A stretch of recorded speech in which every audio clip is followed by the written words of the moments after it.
Nangunahan ni Senator Amy Marcos ang pamamahagi ng assistance to individuals in crisis situation sa ilang mamamayan ng Kapaklan, Romblon. Nakikibalita dyan si Patrolwoman Rialyn Jacinto. Ay na isinagawa ng Department of Social Welfare and Development ang programa at pamimigay ng assistance to individuals in crisis situation bilang bahagi ng 123rd Foundation at 79th Liberation Anniversaries ng probinsya ng Romblon na ginanap sa Kapaklan, Romblon nito lamang ika-16 ng Marso taong kasalukuyan.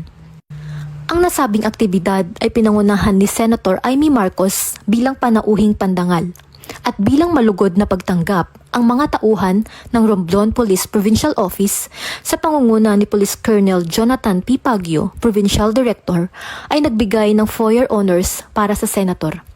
Nagkaroon din ng wreath-laying ceremony sa Liberation Marker kasama si Senator Marcos at local officials ng Romblon. Matapos ito ay pinamanuan na ni Senator Marcos ang pamimigay ng assistance to individuals in crisis situation. Layunin nito na magbigay ng agarang tulong at suporta sa mga individual na aapektuhan ng mga krisis tulad ng natural na kalamidad, sakuna, pagkawala ng trabaho o anumang pangyayaring maaaring magdulot ng pagkabalisa o pagkawala ng kabuhayan. Ito ay naglalayong mapagaan ang kanilang sitwasyon at tulungan silang makabangon mula sa krisis na kanilang pinagdaraanan. Nagbigay rin ng security assistance ang mga kapulisan sa probinsya para maging mapayapa ang naturang programa at masiguro ang kaligtasan ng lahat.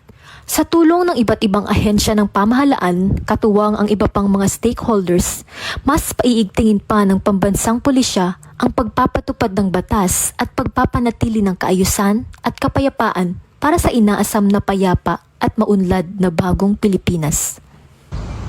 Mula dito sa Calapan City, Oriental Mindoro, ako ang inyong PNN correspondent, Patrolwoman Rialyn Jacinto, alagad ng batas, tagataguyod ng Balitang Pulis. Maraming salamat, Patrolwoman Jacinto.